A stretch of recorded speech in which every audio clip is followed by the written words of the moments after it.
This is one of those stories that says a lot about who we are as Americans. And today I want to tell you about John Bates, a Marine who served with the 2nd Battalion, 5th Marine Regiment in Vietnam, got wounded 3 times, earned 3 Purple Hearts, and then years later came back to the Corps as an officer and served in Desert Storm. And honestly, when you hear what this guy went through, the wounds, the determination to get back to his unit, the lessons he took from Vietnam about how we fight wars, it's the kind of story that reminds you what the Marine Corps ethos is really all about. John Bates really wanted to be a Marine from early on, but his parents, like a lot of parents, they wanted him to go to college, get an education, have options in life beyond the military. And Bates, he knew himself well enough to know that he wasn't ready for college yet, but he needed to prove it to his folks. So he goes off to college, probably to some state school or community college, and sure enough, it wasn't long before he realized, or maybe he already knew, that this wasn't working. He wasn't college material at that point in his life, at least not yet. He needed to do something else first, and that something else was the Marine Corps. So with that settled, with his parents probably resigned to the fact that their son was going to be a Marine, Bates heads to San Diego, and before he knows it, he's standing on the yellow footprints at the Marine Corps Recruit Depot. And if you know anything about Marine boot camp, you know those yellow footprints are iconic. They're painted on the pavement where the new recruits first form up, and they're positioned at the perfect position of attention, heels together, feet at a 45-degree angle. And you stand on those footprints, and that's the moment you begin your transformation from civilian to Marine. Boot camp at San Diego, or Paris Island if you're from the eastern part of the country, that's 13 weeks of the most intense training the American military offers. The drill instructors are legendary for their ability to break you down and build you back up. The physical demands are extreme. The mental pressure is constant. And they're looking for any weakness, any hesitation, any sign that you don't have what it takes to be a Marine. Bates makes it through, earns his Eagle, Globe, and Anchor, becomes a Marine, and then it's off to infantry training, which for Marines is the School of Infantry. And this is where you learn the actual combat skills you'll need. Weapons training, tactics, patrolling, all the stuff that boot camp didn't cover. Because boot camp is about making you a Marine. Infantry training is about making you a competent infantryman. And Bates knew when he joined the Corps, everybody knew in the late 1960s, that after basic training and infantry training, you were going to Vietnam. That's just how it was. If you were an infantryman in the Marine Corps during that period, you were going to war. And Bates was eager to get on with it. He wanted to get to Vietnam, wanted to be a Marine in combat, wanted to do what Marines do. So he completes his training and gets his orders for Vietnam. And the first thing he remembers when he got there was the relentless heat. This is what so many guys talk about. You're on this airliner, probably a commercial charter packed with Marines all heading to the war, and when they open the door at the airfield, probably Da Nang or Cam Ranh Bay, the heat just pours through that open door like a physical force. It's so intense, so humid, so overwhelming, that it makes you take notice immediately. It's like nothing you've experienced, even if you're from a hot part of the States. This is different. This is tropical heat, combined with humidity that's close to 100%, and you start sweating before you even get off the plane. Bates gets off the plane, goes through whatever in-processing they do, and then he's put on a truck to be taken to join his unit. And this is when reality really hits. Because the truck is traveling on a road somewhere in First Corps. That's the northern part of South Vietnam where the Marines operated. And the truck takes fire. Enemy forces, probably Viet Cong or NVA, North Vietnamese Army, are shooting at the truck, and Bates is sitting there, wishing to God he had a weapon, but they haven't given him one yet. He's just a new guy being transported to his unit, and he doesn't have a rifle or a pistol or anything, just sitting there, hoping the truck doesn't get hit, hoping whoever's shooting at them is a bad shot or shooting from too far away. That's got to be a terrifying introduction to Vietnam, taking fire before you've even joined your unit, before you've been issued a weapon, before you've had any chance to prepare yourself mentally for combat. But the truck makes it through. Nobody gets hit, and Bates arrives at An Hoa, which was a major Marine base in Quang Nam Province, southwest of Da Nang. And this was a rough area. The Marines operating out of An Hoa were in constant contact with the enemy. The surrounding area was VC territory, and the NVA had units operating nearby, and the combat was intense and frequent. At An Hoa, Bates gets assigned to the 2nd Battalion, 5th Marine Regiment, and he's given 2 jobs at first, and he said one was real good and one was real bad. We don't know specifically what these jobs were from what we have, but in a Marine infantry unit, you might be assigned to a fire team doing regular patrols and operations. That's probably the real good job. Or you might be assigned to something like bunker duty or listening post duty or some other task that's either boring or particularly dangerous, or both. That might be the real bad job. A listening post, or LP, that's when they send a small team, maybe 2 or 3 guys, out beyond the perimeter at night to listen for enemy movement and provide early warning if the enemy is trying to approach the base. It's scary as hell, because you're out there in the dark, separated from your unit, basically acting as a tripwire. And if the enemy comes, you're probably going to be overrun before you can get back to the wire. But your job is to call it in and give the base warning. Bates might have pulled LP duty, might have done other dangerous or unpleasant tasks, but he's a Marine. He does what he's told, and he learns quickly how to operate in this environment. At some point, Bates is part of an operation where they're engaging a significant NVA force, and the Marines call in an airstrike, a massive airstrike, bombs and napalm and rockets just pounding the NVA position. And Bates is watching this, thinking, nothing can live through that. The destruction is so complete, so overwhelming, that surely the enemy has been wiped out, or at least so badly hurt that they're no longer a threat. But what Bates didn't know is that the NVA had a plan for this. They'd prepared for American air power. They had bunkers and tunnels and fighting positions that could survive even massive bombardment. And when the airstrike was over and the Marines moved forward, the NVA came out of their positions and started fighting again. This is one of the hard lessons of Vietnam. The enemy was resourceful. They'd learned to adapt to American firepower, to survive it and keep fighting. And you couldn't just rely on bombs and artillery to solve your problems. You still had to close with the enemy on the ground and finish the job.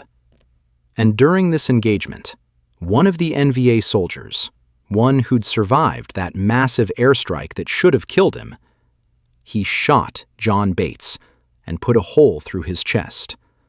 A sucking chest wound, probably. A bullet or shrapnel that punctured his lung. And this is life-threatening.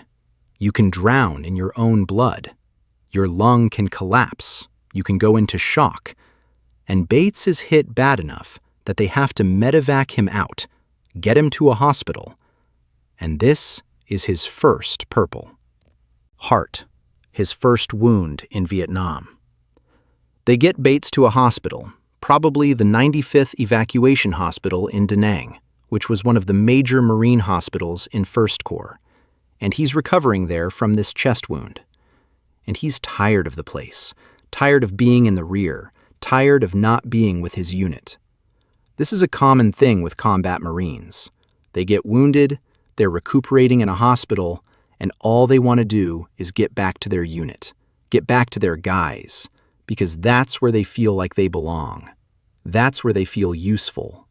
And sitting in a hospital while your buddies are out fighting, that feels wrong, even though you're wounded and need to recover. So Bates decides he's going to rejoin his unit, and he starts scrounging equipment. He manages to come up with some boots and some pants. Standard Marine utilities, probably. But he can't find a shirt anywhere. Can't scrounge one, can't borrow one, nothing. And rather than let this stop him, rather than wait until he can get a complete uniform, Bates sets out shirtless to rejoin his unit. Can you imagine this? You're a wounded Marine. You've got a hole in your chest that's probably barely healed. You're walking around shirtless, trying to find your way back to Anhua, or wherever your unit is operating.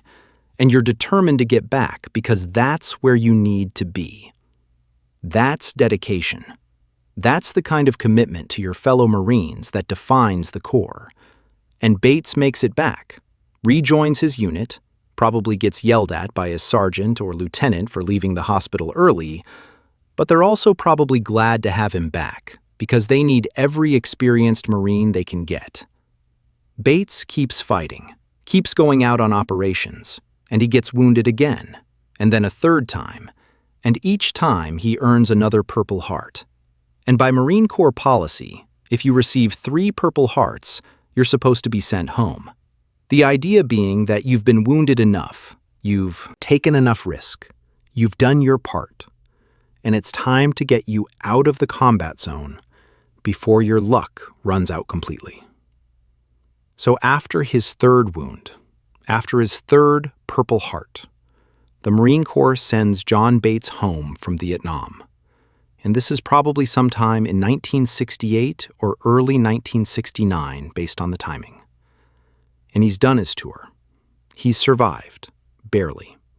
He's been wounded 3 times. He's seen combat with one of the most heavily engaged units in Vietnam. And now, he's going back to the States. They assign him to Camp Horno, which is part of Camp Pendleton in California. And this is where a lot of Vietnam veterans ended up after their tours, doing training or administrative work, or just waiting out the rest of their enlistment.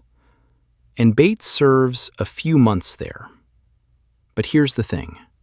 He's not done with the Marine Corps, not by a long shot. This is a guy who really wanted to be a Marine, who proved himself in combat, who earned 3 Purple Hearts, and the Marine Corps is part of his identity now. So even after his enlistment is up, even after he's gotten out and presumably gone back to civilian life, he decides to come back as an officer. This is significant, going from enlisted to officer, because it means Bates went back to college, finished his degree, probably did well this time because he was older and more mature and had the discipline from the Marine Corps. And then he applied for and was accepted to Officer Candidate School, probably at Quantico, Virginia. And he went through OCS and the basic school and earned his commission as a Marine officer. This is not an easy path. OCS is extremely demanding. It's designed to push candidates to their limits and see who has what it takes to lead Marines. And the basic school, TBS, is where new Marine officers learn the fundamentals of being a platoon commander. And then you go on to your military occupational specialty school, depending on whether you're going to be infantry or artillery or logistics or whatever. Bates goes through all this, becomes a Marine officer, and now he's back in the Corps, but in a completely different role. Now he's a lieutenant or captain leading Marines, instead of being a lance corporal or PFC. And he brings with him the experience of combat in Vietnam, the knowledge of what it's like to be on the receiving end of orders, the understanding of what enlisted Marines go through. And that makes him a better officer. Years go by, Bates serves as a Marine officer, and then, in 1990, Iraq invades Kuwait, and the United States starts building up forces for what will become Desert Storm. And Bates deploys with his unit to the Gulf. He doesn't talk much about his time in Desert Storm based on what we have, just briefly mentions it. But the fact that he was there, that he served in a second war, that's significant. Desert Storm was a very different war from Vietnam. It was quick, it was decisive. The American military had learned lessons from Vietnam about how to fight and how not to fight, and the result was an overwhelming victory. For someone like Bates, who'd fought in Vietnam and seen how that war was mismanaged, how the military was often prevented from doing what it needed to do to win, Desert Storm must have been gratifying in some ways. Proof that the American military could win when employed correctly. And then, Bates remembers the chaos of the week following the attacks on September 11th, 2001, when he was probably still in the Marine Corps or working in a defense-related capacity, and everyone was trying to figure out what had happened, what was coming next, how to respond. And it was a chaotic and frightening time for everyone, but especially for people in the military who knew they were probably going to war again. Looking back on his experiences, Bates recalls the leaders who inspired him during his time in the Marines. And this is important because leadership makes all the difference in the military. A good leader can inspire men to do extraordinary things, can keep them alive, can accomplish the mission. And a bad leader can get people killed and destroy morale. Bates served under some good leaders, officers and NCOs who knew what they were doing, who cared about their Marines, who led from the front. And those leaders made an impression on him, shaped how he thought about leadership when he became an officer himself. And he also took away a hard lesson from the war in Vietnam. And he states it pretty clearly. Basically, don't send us somewhere and then tie our hands. Don't commit American forces to a war and then impose restrictions and limitations that prevent them from winning. Don't put young men in harm's way and then not give them the resources and the freedom of action they need to accomplish the mission. This was a frustration that a lot of Vietnam veterans felt. The sense that the war was winnable if the military had been allowed to fight it properly, if the political leadership in Washington hadn't imposed all these restrictions on targets and tactics and operations. And Bates saw this firsthand, saw how the enemy adapted to American firepower by going underground, saw how the NVA could operate from sanctuaries in Cambodia and Laos, where American forces weren't allowed to pursue them, saw how the rules of engagement sometimes put American troops at a disadvantage. And he came away with the conviction that if you're going to send the military to war, you need to let them fight to win. Now, the keywords mention several other things that aren't fully covered in the video descriptions we have. Things like Melvin Newlin, who might have been a fellow Marine who Bates served with, or who did something significant, and Nong Son, which was another area in Quang Nam province where the Marines operated, and Sparrowhawk, which was a type of operation, basically a quick reaction force that would be held in reserve and then launched by helicopter to reinforce units in contact or to pursue the enemy after an engagement. There's mention of Kit Carson's scouts, who were former Viet Cong or NVA soldiers who defected to the South Vietnamese side and were used as scouts and interpreters by American units.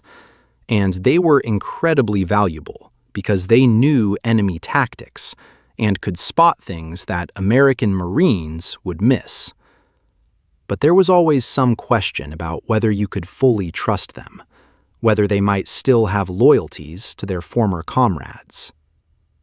There's mention of punji pits and punji sticks, which were one of the signature booby traps used by the VC, basically sharpened bamboo stakes that were hidden in pits or on trails, often smeared with human feces to cause infection. And stepping on one, or falling into a punji pit, could cause serious wounds and infections. And there's mention of the K-bar, which is the fighting knife that Marines carried, a large fixed-blade knife that could be used as a weapon or a tool, and in close combat situations, or when you ran out of ammunition, the K-bar could save your life.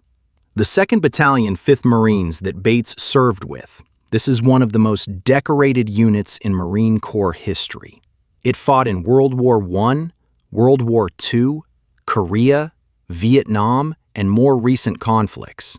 And the Marines who served in that unit in Vietnam saw some of the most intense combat of the war. They operated in areas like An Hoa and the Arizona Territory and the An Hoa Basin, all of which were heavily contested. And they were in contact with the enemy constantly, taking casualties, inflicting casualties, fighting day after day after day. Bates was part of this, was part of that tradition. And the fact that he was wounded 3 times and kept coming back until the Marine Corps forced him to go home, that shows the kind of Marines who served in that unit. Guys who were committed to the mission and to each other, who wouldn't quit even when they probably should have, who kept fighting because that's what Marines do. The 3 purple hearts that Bates earned. Each one represents a moment when he was wounded in combat. And the fact that he survived all 3 wounds is remarkable, because plenty of Marines didn't survive even one. The chest wound from the NVA soldier who'd survived the airstrike, that could easily have been fatal. A few inches different, and it hits your heart or a major blood vessel, and you bleed out before anyone can help you. But Bates got lucky. Or the corpsman got to him quickly enough, or the medevac was fast enough, and he lived. And then he recovered enough to rejoin his unit, walked out of the hospital shirtless, and made his way back, because that's where he wanted to be. And that's the kind of determination and toughness that defines the Marine Corps ethos. The other 2 wounds, we don't know the specifics. Could have been from firefights, could have been from booby traps, could have been from mortar or rocket attacks on the base. But each time, Bates was hurt badly enough to earn a Purple Heart, which means either he was wounded by enemy action or he was wounded seriously enough to require medical treatment from a medical officer. And each time he recovered and went back to his unit, until finally the Marine Corps said enough. You're going home. Serving at Camp Horno after Vietnam, that must have been a strange adjustment. You're back in the States, you're at a base in California where everything is safe and orderly, and there's hot food and showers, and nobody's shooting at you. But you're also disconnected from the guys you fought with, from the intensity and purpose of combat. And a lot of Vietnam veterans struggled with that transition, felt lost or purposeless, or angry that they were alive when their buddies weren't. Bates apparently found his way through this, decided to make a career of the Marine Corps, but as an officer. And that gave him a new purpose, a new challenge, a way to continue serving while also using the lessons he'd learned in Vietnam. The decision to come back as an officer, that shows ambition and dedication and a belief that he had something to contribute as a leader. And the Marine Corps clearly agreed because they accepted him into the officer program. The path from PFC in Vietnam getting shot 3 times to Marine officer serving in Desert Storm, that's quite a journey. That's a career that spans decades and multiple conflicts and represents a life dedicated to the Corps and to service. Bates went from being the young guy standing on the yellow footprints at boot camp to being a combat-wounded veteran to being an officer leading Marines to serving in Desert Storm, to experiencing the early days of the War on Terror after 9/11. And through all of that, he maintained his commitment to the Marine Corps and to the principles that drew him to it in the first place. The leaders who inspired him along the way, they probably included drill instructors from boot camp, squad leaders and platoon commanders in Vietnam, senior officers, NCOs during his time as an officer, and he took lessons from all of them about what good leadership looks like and what bad leadership looks like.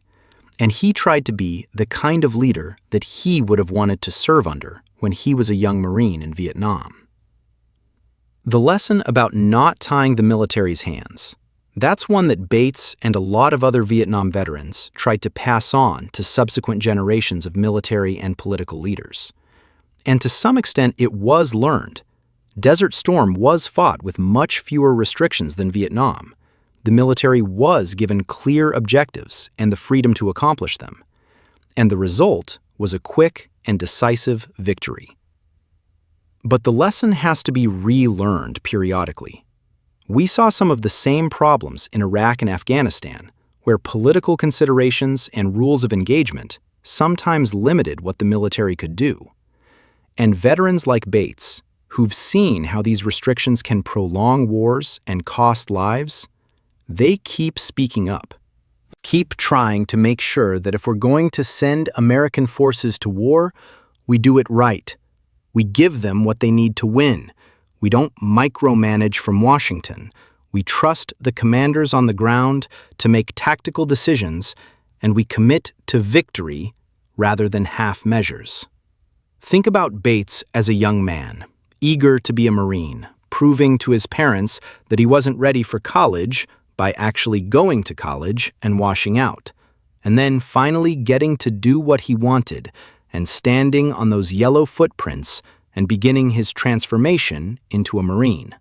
Think about him in Vietnam, taking fire on the way to his unit before he even has a weapon, serving at An Hoa in one of the most dangerous areas of the country, watching a massive airstrike that should have destroyed the enemy position and then getting shot by an NVA soldier who'd survived it, lying there with a hole in his chest, wondering if he's going to die, getting medevaced to Da Nang and recovering, and then walking out of the hospital shirtless because he can't find a shirt, but he's determined to get back to his unit anyway. Think about him getting wounded a second time, and then a third time, and each time recovering and going back, until finally, the Marine Corps says, "No more. You've done enough. You're going home." And then think about him deciding years later that he's not done, that he wants to come back as an officer, going through college and OCS and TBS and earning his commission and serving again, deploying to Desert Storm, being part of the Marine Corps for decades in different roles and capacities, always maintaining that commitment to service and to the Corps. The Vietnam War, for all its controversies and failures at the strategic level, was fought by young Americans like John Bates, who believed in what they were doing, who served with courage and honor, who bled and died for their country and for each other. And their service deserves to be remembered and honored, regardless of how we feel about the war itself. Bates went to Vietnam because that's what Marines did. He fought because that's what was asked of him. He was wounded 3 times and kept coming back because he wouldn't abandon his fellow Marines. And he took lessons from that experience that shaped the rest of his life and career. The fact that he came back as an officer, that he continued serving, that he deployed to Desert Storm, that shows that Vietnam didn't break him, didn't destroy his belief in the military or in service. And that's remarkable, given what he went through and what a lot of Vietnam veterans struggled with. You know, when you look at stories like John Bates's story, what you're really seeing is the best of the American military tradition. Young men and women who volunteer to serve, who go through demanding training, who deploy to dangerous places, who do difficult and sometimes terrible things because their country asks them to, and who come home changed but not defeated, carrying wounds both visible and invisible, trying to make sense of their experiences and pass on what they've learned to the next generation. Bates represents thousands of Marines who fought in Vietnam, who earned Purple Hearts, who survived against the odds, and who continued to serve long after their combat tours were over. He represents the resilience and toughness that the Marine Corps cultivates, the refusal to quit, even when wounded, the determination to get back to your unit, even when you should probably stay in the hospital, the willingness to speak hard truths about how we fight wars and what we owe to the men and women we send into combat. However you look at it, what John Bates did mattered, and it still does. He served with honor in a war that was controversial and divisive. He was wounded 3 times defending his fellow Marines in accomplishing his mission. He came home and found a way to continue serving by becoming an officer. He deployed to a second war in Desert Storm, and he spent his post-military life trying to ensure that the lessons of Vietnam, particularly the lesson about not tying the military's hands, are remembered and applied. That's a legacy of service and sacrifice that spans decades, that touches multiple wars and multiple generations of Marines, and it deserves our respect and our gratitude. The Marines who fought in Vietnam, guys like John Bates with the 2nd Battalion, 5th Marines, they faced an enemy that was determined and resourceful. They operated in terrain that was unforgiving. They dealt with heat and disease and constant danger. And they did their jobs with courage and professionalism despite all of it. The 3 Purple Hearts on Bates's chest, those are testament to his sacrifice, to the price he paid for his service. And they remind us that freedom and security are never free. They're purchased with the blood and sacrifice of men and women like John Bates, who are willing to put themselves in harm's way when their, quote, country calls.